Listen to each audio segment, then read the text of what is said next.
Greetings, ladies and gentlemen, and welcome to latest edition of Read TFOS, where I take old stories I've narrated and update them to modern audio standards. This particular story is called Billy Bob's Space Trucker and is part of a series. If you are new to the series, there is a playlist listed down below in the description, and as always, I hope that you enjoy. Chapter 21.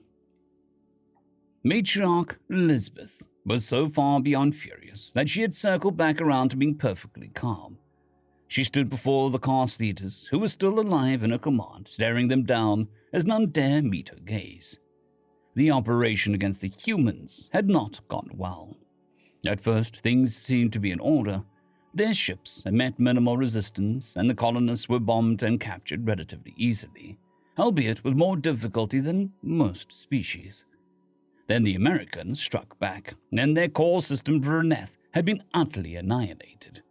They were still going over the reports, trying to figure out how the Americans had managed to get a fleet so deep into their territory without anyone knowing.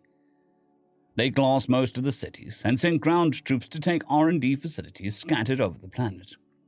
Once they'd taken all they could, they destroyed the facilities as they left the planet. In the wake of their destruction, they had also left recordings from the American leader. He simply stated that if the crust cans continued to attack civilian targets, Americans would continue to attack civilian targets. The hunter-killer teams had managed to kill or capture about 20,000 human colonists, mostly thanks to seizing a colony transport en route to an outlying agri-world. Meanwhile, when the humans struck Vynath, they'd killed around 500 million, including the hunter-killers in orbit. The matriarchs were furious at having terms dictated to them in such a fashion, but if they didn't agree, the Americans would wipe them out before they could prepare an actual defense. They left behind a number of the captured colonists to return the message that civilian targets would be left alone. But this wasn't the worst of it, indeed. After they'd pulled back with about 5,000 captives, other teams had moved into the Libertonian colony, and while they brushed aside their initial orbital defense and landed on the planet, another human fleet showed up, landing massive numbers of ground troops which completely halted the first crust can invasion. The reports from the field were very disturbing indeed.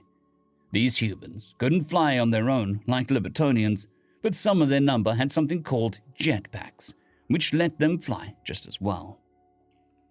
Then there were reports of humans who had some sort of adaptive skin that could change colors. How else could they explain why the team of hunter-killers would scour an area before advancing, only to be picked off with a long-range ballistic weapon from an area they found no humans in just minutes ago? The energy shields that had been standard use in the galaxy for centuries were proving useless against these sorts of weapons. Thankfully, the humans didn't have the tech to employ such shields, and it appeared for now that they lacked biogel. But how long this would last, the matriarch didn't know. The main reason she stared down at her surviving caste leaders had nothing to do with the ongoing invasion and war, however. It had everything to do with the Pulvian Museum on the planet beneath her ship. How is it that two individuals killed so many of your teams? Two. Matriarch, they stole the Libertonian power suit, and we had matter slammers. It should have gone down in a few hits. Well, the caste leaders fell quiet. No one knew the answers, really. By all rights, they should have killed the two terrorists easily, but instead they'd lost almost all their squads they sent. There were more than two. 5 more showed up. One ventured as the matriarch hissed and approached the caste leader. After we had cornered the 2 injured ones, and how is it those 5 showed up? There were no reports of human ships in the area. Where did they come from? They didn't just, she gestured with her claws, fall out of the sky now, did they? The caste leaders were quiet as she paced back and forth in front of them, hissing and chittering. Her hydrating mucus had been yellow for a full sleep cycle, which indicated how dangerous she was right now. Finally, she calmed down enough to continue. That ship has not left orbit. That infernal blinding cylinder, they had kept me from tearing them to pieces when I arrived. But I know I saw it fly out towards the wilderness. There were 5 of some sort of black exoskeleton-like species, a Libertonian and 1 injured human. 7 terrorists alone and stranded on this planet without support. You will find them. Her limbs twitched in anger as she thought about how close she had been to ripping them apart before they'd stunned her with those bright flashes. Matriarch about the human captives we're transporting here. We'll use them as bait to lure the others out. She waved a claw dismissively, but then turned to the one who'd mentioned it. Did you acquire pictures of them? The young cast leader handed her a data slate as she looked at it in curiosity. They come in different colors. How interesting. Does that change the flavor? The young cast leader wasn't aware of the matriarch's particular diet. Taste? I don't. Never mind. I'll take that one and this one. Have them delivered to my hunting grounds, she said, tapping on the picture. Strip them first. I don't want to be picking fibers out of my teeth. Then the young cast leader made a grave mistake. Your hunting grounds, but matriarch, these are prisoners of war. Besides strict council laws, the Americans were very specific. He didn't get any further as she hissed and charged him, her foreclaws piercing his body as she bit his head off in a single bite, spitting it out and then tossing the body into a wall, leaving the cracked shell to be picked over by the juveniles. She hissed out as the cast leader shifted and skittered away from her. When you find the injured human, you will bring him to me as well. I swear that I'll feast upon this Billy Bob, Space Trucker. There was a groan as he slowly opened his eyes, and he saw some big black bug standing over him. He jerked in surprise. Then before he could try and attack, or anything else, the figure raised its hands. Whoa, settle down there, I'm human. Billy Bob relaxed as he tried to figure out where he was. It took him a few seconds before realizing that he was in a bed of his cabin. Mittens was sitting on the counter at the back of the ship, staring at him. But it looked like it was just him and the fuck are you? Billy Bob finally said, still feeling woozy and lightheaded. Archangel. Oh, holy shit. I didn't think I'd rated that high. Maybe some jarheads and a cruise missile or two. No, the bigwigs decided that you're worth a lot more than that. Billy Bob groaned a little as he shifted in his bed and then paused, tossing the sheets down from his upper body as he pulled his right arm up to reveal his arm. He turned it over slowly, opening and closing his hand as he did. Then he frowned a little. You look disappointed. It's kind of hoping to find a robot arm, harder, faster, stronger, and all that. The figure chuckled. Never found someone disappointed to get their own arm back after losing it. Besides, we're on your ship, unless you've got a fully stocked medical suite and some spare robot arms around. Fair enough. How? That purple gunk your friend had. She used all of it on you. So don't lose your arm again, because there isn't any more. What is that stuff anyway? I've never seen someone heal up so fast. You'd have to ask Dr. Goldsmith. He gave it to me. A doctor gave it to you. No wonder I couldn't read the writing on the side. It was such a bad scribble, my translator tried reading it. He's not human. He's one of those space goblins. What? A Xeno named Goldsmith? Yeah, that's what I said. But you met Emily, right? Yeah, but I thought that was a fluke. No, apparently more Xenos have novel names than we thought. Speaking of, what's yours? The figure reached up then, tugging at the back helmet and pulling it away to reveal a woman with dark skin and a shaved head. Khaleesi Johnson, medic and demo expert. Khaleesi? God, I haven't heard of anyone with that name in ages.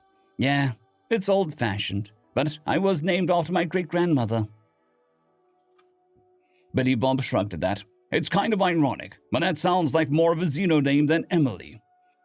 The woman smirked at that, and then turned as someone entered the cabin through the airlock. He didn't hear the engines, so they had to be on a planet somewhere. There were two more of those black armored figures, which he now recognized as the new Special Forces power suits. They were far cry from the beast Emily had been driving, piloting, but it was good to see humans who started to catch up on tech. How's he doing, Cal? Good enough to fuck your mother, Billy Bob quickly shouted, and laughed before groaning and clutching his ribs. Oh, worth it. The assembled archangels chuckled at his outburst. Seriously though, sir, he's in remarkable shape for someone who had his arm cut off, and a puncture through his gut. Not to mention those energy bolt hits and general abrasions from being knocked around. Jesus Christ, I got the shit kicked out of me and we get it. They chuckled again. Whatever is in that purple gunk, it's amazing. If we could get our hands on it. The Archangel, who hadn't spoken yet, chipped in. Feck, if we could copy the power suit, I'd be happy. That thing is great. Don't forget, they're our allies now. I'm sure they'll share. Billy Bob smiled at that. No shit. America's first non-human allies. The apparent officer nodded at that. What do you know of what's been going on? 2 things, Billy Bob said with a smile. Jack and shit. You aren't what I expected from a pilot, Cal said. Yeah, well, I wasn't some poncy snob or a regular fighter. I piloted a gladiator. Totally different animal. So it would seem, the officer spoke up. Well, you've managed to start an intergalactic war. The crabs started hitting UHG colonies. We think they wanted to hold a number of civilians hostage and make you surrender your friend. Ah. So that's why we hit their planet. Was that a rescue mission? No. That was us making it clear that we won't tolerate further attacks on civilians. Current estimates have it at 5,000 captured and around 12,000 dead. Jesus Christ, it's that bad. Crap. I had no idea they wanted to stop us that bad. Feck. I didn't even know those arse-faced crabs were cops till they ambushed us at the museum and Emily told me. Also, how long ago was that? 2 days. You've been out for a while, Cal said. Where are we? We're on the same planet. Their AA is covering everything. We're working on extraction right now. Good thing is, for an old, well-developed planet, they've still got a lot of wilderness. Billy Bob nodded at that. Xenos don't seem to care much for the frontier spirit, do they? Speaking of Xenos, how's Emily? She's fine. We've been teaching her about the benefits of camping, the leader said as the other 2 chuckled. Billy Bob pushed himself up with a groan. His arm felt incredibly sore, but seeing as it had been cut off, he'd take incredibly sore. Whoa there, Cal said as he tried to stand up. You've been out for 2 days. Take it easy there. Billy Bob was feeling the heat a little, but he just growled out, I'd like to see you stop me. Then he paused and looked up, remembering he was talking to an archangel in power armor that could likely kick his ass even without it, on her worst day and his best. On second thought, please don't try stop me. Cal laughed at that and held out a giant black armored hand as he steadied himself on it. Then he looked back at his bed and thought for a moment, wait, if I was out for 2 days, how did... You didn't have to go, thank God. Your friend said that it was a side effect of the purple gun. Thank God, he murmured. He was wearing his standard olive drab green boxer briefs and a plain white tee. He was positive the archangels all had the same undies, or at least the male ones. Everyone stole their GI boxer briefs after their service was up. They were actually high quality, super stain and smell resistant, and for once they weren't made by the lowest bidder. Overall, despite his space-age undies, he smelled like a guy who hadn't showered in 2 days. But it could be worse. I'll just, take a shower, right? They each shook their head. Wait, why not? We're out in the wilderness, remember? Conserve water, just in case. The officer said as Billy Bob groaned. Now he sounds like a pilot, Cal said, and they laughed. Even Billy Bob smiled. Then he nodded at the officer and the other. And who are my rescuers anyway? Ah, I'm Captain Crunch, yes, like the cereal guy. Billy Bob had opened his mouth and then quickly shut it. This is Sergeant Sampson. You've met Sergeant Johnson. Outside we have Sergeants White and Ivanovich. He's a loner from Spetsnaz. What's the point of having a squad of sergeants? That's the lowest rank possible we'll accept into the Archangels. Billy Bob nodded. Well, all right then. Just makes me glad I'm not in the military still. He paused then, as the 3 looked at him and his brain started to catch up. Except, war was declared, and I'm guessing all reserves were called. Feck! Welcome back, Lieutenant. God damn it! And I'm immediately outranked by a captain. Isn't military chain of command wonderful? Billy Bob groaned. And then a light bulb went off in his head. Wait a minute. I'm valuable. He couldn't see the reaction of the 2 with their helmets on, but Cal was arcing her brows. I want an immediate promotion, and if I'm going to be important enough to warrant all this attention, I'm important enough to get promoted. You've got to be joking, Sergeant Sampson commented. The hell I am. I might as well milk this because I'm guessing you guys are here more for Emily than me. I'm guessing she's important enough to pull the strings diplomatically to ensure that I get the promotion. He wasn't wrong, and they all knew it. That, as it may be, Lieutenant, Captain Crunch stressed, none of that will happen until we're off this planet. Feck, Billy Bob muttered, since he knew that was also accurate. Well, what are the chances you guys are headed back to the museum on your own? None, to less than none. It's crawling with crabs. Why would we want to anyway? They've got the Voyager in there. There was a pause before the captain spoke up, as in the Voyager, the first man-made object to leave the solar system. Yes, that one. Tempting. We couldn't get it out with a crew this small, but you might be able to destroy the Nazi rocket that they have in there. They say that it was the first cross to leave our orbit. No fecking way, Sergeant Sampson said in the same time as Cull said. The fecking Nazis, seriously? Where do you guys think I got the snazzy MP44 and Luger, huh? The captain began and stopped. For some reason that did not occur to me. And where's my Iron Cross, huh? He turned and looked at Cull, who glanced around for a moment. Iron Cross? I didn't see an Iron Cross. Billy Bob glared at her until she sighed. I stored it in a box in the cargo hold. Ha! Sergeant Johnson, taking personal effects from a wounded officer. That's grounds for punishment. Yeah, it is, Billy Bob said with a grin. Do you want to press charges, Lieutenant? You're damn straight. Wait a minute. What are we talking about? He asked and looked back at the captain. Court-martial. Oh, no, never mind. I was thinking of something very different. They all stared at him. What? It's been a while, and I nearly died the other day. So you haven't, the captain said, and sort of left it hanging as Billy Bob frowned as he tried to determine what he meant. Then his eyes widened. What, with Emily? They all nodded. No, she's a diplomat and a Zeno. I've never, Like, what, like ever? Asked Cole. Not with a Zeno.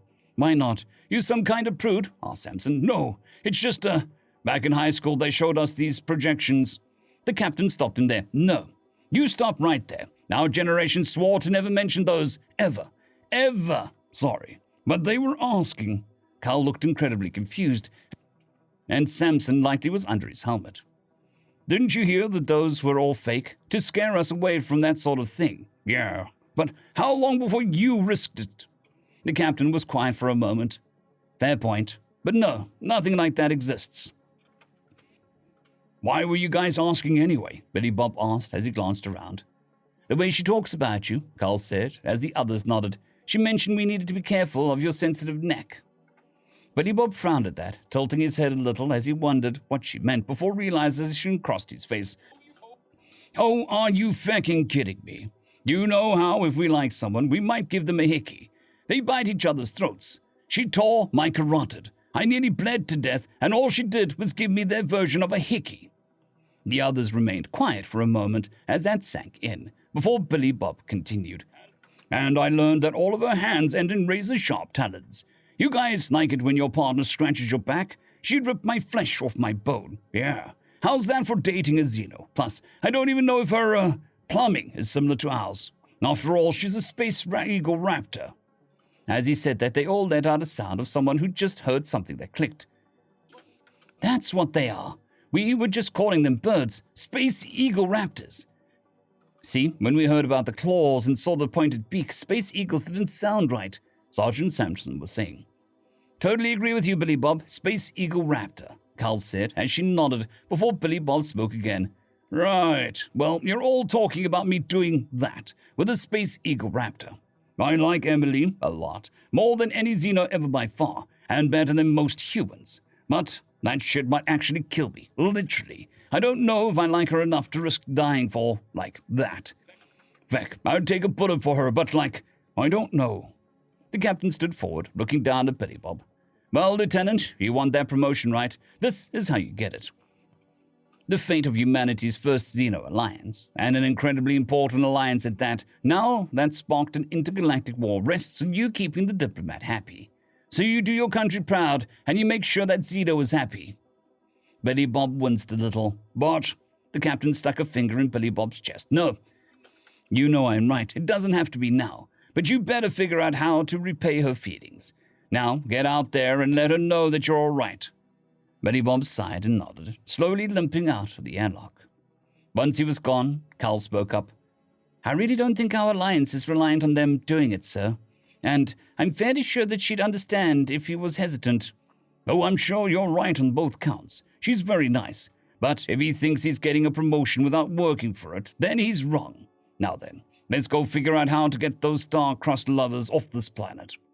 The Archangel chuckled and walked out of the airlock, leaving Mittens alone in the cabin. The cat quickly took its chance, jumping from the counter to the nice warm bed the one who normally fed him had been hogging for so long. He curled up happily on the warm bunk and began to purr. And so ends another chapter in the adventures of Billy Bob, Space Trucker.